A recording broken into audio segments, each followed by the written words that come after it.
लिखना कैसे है एग्जाम में जिससे पूरे में से पूरे आए थ्योरी में 5 नंबर में से भी 5 नंबर दे दे आपको।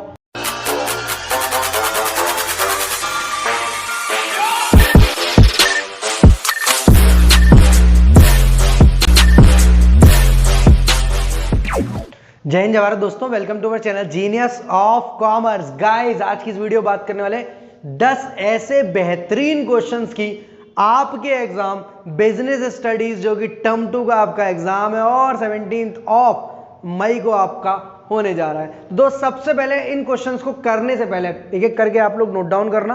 करने से पहले एक शर्त है जो आपको मेरी माननी पड़ेगी। शर्त यह है कि आपका पूरा कोर्स कैसा भी कहीं भी कुछ भी रिवाइज हो रखा हो तभी आप इन क्वेश्चन को शुरू करेंगे। दूसरी बात, इन क्वेश्चन के थ्योरी बेसिस पर डायरेक्ट आने के भी चांसेस है, जैसा मैं आपको दिखा रहा हूं। एज वेल एज मैंने वो टॉपिक्स चुने हैं जिन पर नंबर ऑफ केस स्टडीज बनती हैं, नंबर ऑफ केस स्टडीज पूछी जाती हैं और 5-5 नंबर वाले जो आपके 4 क्वेश्चन एग्जाम में आने वाले हैं। जैसा कि आपको पैटर्न पता होगा, 2 नंबर के 4, 3 नंबर के 4 और 5 नंबर के 4, वो इन क्वेश्चंस में से आने के बहुत ज्यादा हाईली एक्सपेक्टेड चांसेस हैं। तो फटाफट से क्वेश्चन की शुरुआत करते हैं, वो भी बताऊंगा मैं आपको इस वीडियो में। तो what are the importances of directing. पहला क्वेश्चन एकदम प्योर थ्योरी लिया है मैंने, जो कि एक बिलो एवरेज बच्चा भी कर सकता है और टॉपर को तो इसमें करना ही है और पूरे नंबर लाने ही है, दिमाग लगाने वाली कोई बात नहीं है।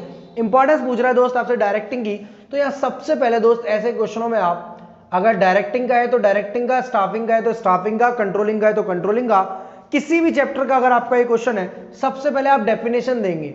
अगर आपने डेफिनेशन नहीं दी तो प्रेजेंटेशन उतनी इफेक्टिव नहीं होगी जितनी होनी चाहिए। जैसे ही आप डेफिनेशन देंगे, आपके माइंड में उसी समय एग्जाम को करते हुए, मैं बता रहा हूं आपको, आपके तुरंत माइंड में इंपॉर्टेंसेस वाले पॉइंट चलेंगे और जैसे ही इंपॉर्टेंसेस वाले पॉइंट चलेंगे, आप इंपॉर्टेंसेस के पॉइंट का एक चार्ट बनाएंगे। किसी भी तरीके से इंपॉर्टेंस पॉइंट्स का चार्ट बना देंगे, चाहे वो फ्लो चार्ट हो, चाहे वो किसी भी तरीके से इंपॉर्टेंसेस ऑफ डायरेक्टिंग लिखकर, देन उन चार्ट्स वाले पॉइंट्स को आप एक्सप्लेन करेंगे।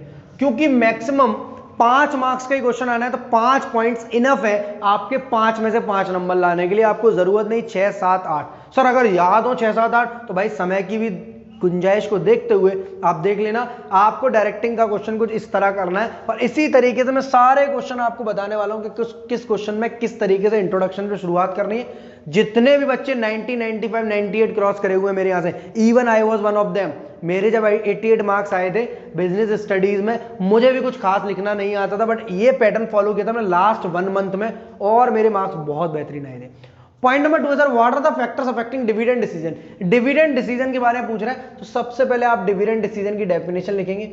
सर आपने एक के बाद सीधे क्वेश्चन नंबर चेंज कर दिया। जी की सर, मैंने वो 10 हाईली एक्सपेक्टेड निकाले हैं जिन पर नंबर ऑफ केस स्टडीज बनती हैं, जो कि प्योर थ्योरी भी आते हैं तो आप लिख पाए। बट इतने सारे चैप्टर में से आपको वो क्वेश्चंस निकाल कर देना सबसे टफ काम है। डिविडेंड डिसीजन की सबसे पहले डिफाइन लिखनी है दोस्त आपको, देन फैक्टर्स अफेक्टिंग का चाहो तो चार्ट बनाया ना, चाहो तो कुछ सर्कल बनाया ना, अदरवाइज आप इनको सिंपली भी एक्सप्लेन कर आएंगे तो भी ये इनफ है। ये फैक्टर्स अफेक्टिंग आपको पता है कि डिविडेंड डिसीजन को देते समय आपको किन किन बातों का ख्याल रखना पड़ता है। डिविडेंड डिसीजन देते समय आपको बूम पीरियड या डिप्रेशन पीरियड का ख्याल रखना पड़ता है। डिविडेंड डिसीजन से मार्केट प्राइस पर क्या इफेक्ट पड़ेगा आपके शेयर का, उसको पता करना पड़ता है। Dividend decision cash flow position पर क्या इफेक्ट करता है, उसको आपको पता होना चाहिए। ये सारे ही डिसीजन आपकी बुक में दिए हुए, एक बार पढ़ लेना। सर यहाँ पर कितने एक्सप्लेन करें, तो कोई भी 5, क्योंकि मैक्सिमम 5 नंबर के क्वेश्चन में इनफ है। पॉइंट नंबर नेक्स्ट है sir, state the process of control. एकदम सिंपल क्वेश्चन पूछ रहा है, कंट्रोलिंग का प्रोसेस। नंबर ऑफ टाइम्स ये क्वेश्चन आपके एग्जाम में पूछा गया है। सन 2015 से कोई भी पेपर उठाकर देख लो, 1-2 एग्जाम छोड़कर ये क्वेश्चन आपका इंपॉर्टेंट है।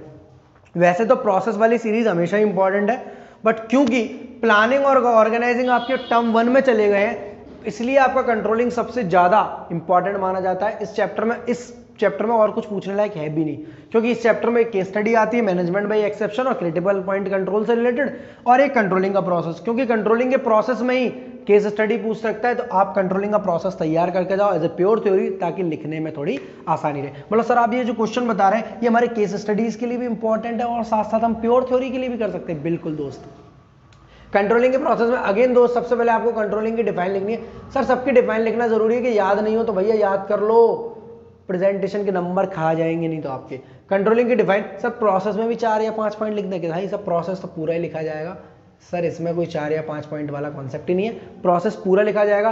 प्रोसेस हमेशा सीरीज में लिखा होता है, सीक्वेंस में आपको याद है, पहला पॉइंट ये, दूसरा ये, तीसरा ये, चौथा ये, पांचवा ये, ऊपर नीचे यहाँ नहीं कर सकते because it is a process. चाय बनाने के प्रोसेस में सबसे लास्ट में अगर आप जो भी होता है अदरक डालोगे या जो भी डालते हो, ठीक है, उसी हिसाब से प्रोसेस चलता है। नेक्स्ट पॉइंट है दोस्त आपका difference between capital market and money market. तो कैपिटल मार्केट मनी मार्केट पर number of times case studies I थी जब जब एग्जाम हुए थे। 2021 में हुए नहीं थे, 2020 में भी नहीं हो पाया था बिजनेस स्टडी का एग्जाम, पर 2019 से पहले जितने भी एग्जाम्स हुए थे कैपिटल मार्केट मनी मार्केट पर हमेशा एक केस स्टडी आई है। तो इस टॉपिक को आप केस स्टडी बेसिस पर as well as pure theory भी यहां सर कोई डेफिनेशन नहीं लिखनी, पहले कैपिटल मार्केट मनी मार्केट का सिंपली डिफरेंस लिख सकते हो।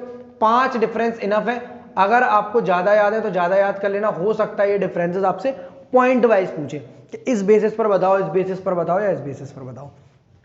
Question number 5 is the most important question और कंज्यूमर प्रोटेक्शन एक्ट में सबसे ज्यादा चांसेस रहते हैं इसी क्वेश्चन के पूछने के। Describe the rights of a consumer under consumer protection act 2019। Consumer protection act 2019 के हिसाब से बताओ कि कंज्यूमर के क्या क्या राइट है। तो भैया आप सबको सब कुछ पता है इसके बारे में, प्योर थ्योरी क्वेश्चन है, पूरे 5 मार्क्स दिला सकता है अगर ये क्वेश्चन आपके एग्जाम में टपकता है तो। सर इससे भी रिलेटेड केस स्टडी आ सकती है, तो इससे रिलेटेड वही गिनी चुनी केस स्टडी है कि कंज्यूमर हमारा जो है अपने राइट का इस्तेमाल कर सकता है या नहीं कर सकता, उसे किस वाली अदालत में जाना चाहिए, ये सारे बेसिस पर केस स्टडी। नेक्स्ट है सर आपका difference between recruitment and selection. Pure theory है, रिक्रूटमेंट और सिलेक्शन में क्या डिफरेंस होता है, बट मैंने इस क्वेश्चन को यहां पर लिया as a case study based, क्योंकि रिक्रूटमेंट और सिलेक्शन में कई बार बच्चे अटक जाते हैं पढ़ते पढ़ते कि ये रिक्रूटमेंट का पार्ट है या सिलेक्शन का। तो सर सिलेक्शन जो होता है वो रिक्रूटमेंट के बाद आता है, आप सबको पता होगा। रिक्रूटमेंट इंटरनल एक्सटर्नल सोर्स होता है, सिलेक्शन के बाद सीधे आपको जॉब अपॉइंटमेंट लेटर मिलता है और कंपनी में सीधे चले जाते हैं। तो यहां पर केस स्टडी बेस्ड क्वेश्चन हो सकता है। नेक्स्ट क्वेश्चन की बात करूं, व्हाट इज कम्युनिकेशन। डायरेक्टिंग का अगर कोई सबसे ज्यादा मोस्ट इंपॉर्टेंट पार्ट है तो वो कम्युनिकेशन है। चारों ही टॉपिक इंपॉर्टेंट है but communication is the most important, क्योंकि सबसे ज्यादा डेटा है यहां पर और ये चैप्टर आपका अगली सालों तक भी आने वाला है, तो इसको बिल्कुल ना छोड़कर जाए। As well as case study based भी बात करूं तो फॉर्मल और इनफॉर्मल में कहीं एक पॉइंट पर ही अटका देगा ये कम्युनिकेशन फॉर्मल है या इनफॉर्मल है, फिर उसी बेसिस पर मेरिट्स और डिमेरिट्स का काम चलेगा। What is communication, how formal is differ from informal. तो कम्युनिकेशन खुद ही पूछ रहा है, नहीं पूछता तो भी हम यहाँ कम्युनिकेशन की डेफिनेशन लिखते देन डिफरेंस बिटवीन लिखते हैं। After that question number 8, what are the different functions of SEBI. तो सर फाइनेंशियल मार्केट में तो मैंने यही वाला बेहतरीन क्वेश्चन लगा जो सबसे ज्यादा आपके आने के चांसेस ज्यादा है। What are the different functions of SEBI. तो सेबी के 3 फंक्शन होते हैं, रेगुलेटरी फंक्शन, प्रोटेक्टिव फंक्शन और आपका डेवलपमेंट फंक्शन। तीनों फंक्शंस आप तैयार कर जाएंगे, कोई भी एक डायरेक्टली पूछ सकता है 5 नंबर में या डिफरेंट फंक्शंस भी पूछ सकता है आपसे इनडायरेक्टली। 4-4, 5-5 पॉइंट लिख कर आना इनफ है। पॉइंट नंबर 9 और 10 की मैं बात करूं तो what are the different methods of external sources of recruitment. तो सबसे पहले आप रिक्रूटमेंट की डेफिनेशन देंगे प्लस डिफरेंट सोर्सेज जो हैं, कैजुअल कॉलर्स, गेट पर फैक्ट्री गेट वाला सभी आप एक्सप्लेन करके आएंगे, कोई भी 5 एक्सप्लेन करेंगे इनफ है 5 नंबर के लिए। Last but not the least financial management, जो कि मोस्ट इंपॉर्टेंट टॉपिक है। फाइनेंशियल मैनेजमेंट और फाइनेंशियल मार्केट 5 दोनों ही चैप्टर 15 नंबर के। कोई भी बच्चा अगर इसको छोड़ने की सोच रहा हो तो अभी मत छोड़ो दोस्त, इनफ टाइम है। इसके गिने चुने क्वेश्चन मैं आपको बता दूंगा, 10 सर और बताने वाले हैं, पहले ये 10 कंप्लीट करो, कमेंट में बताओ कैसे लगे। और सभी बच्चों को इनको लिखकर देखनी है, लिखकर। अगर लिखकर आज नहीं गए तो गारंटी एग्जाम में तुम लोग छत देखोगे थोड़ी देर के लिए, और लिखकर गए तो गारंटी एग्जाम में तुम्हारा पेन रुकेगा नहीं, कॉपी खाली नहीं रहेगी।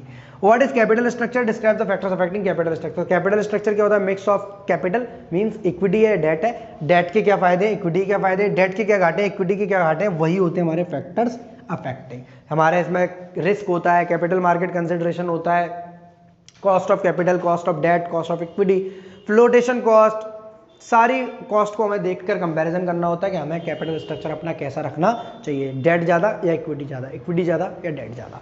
ये पूरा कॉन्सेप्ट हमारा तैयार हो गया।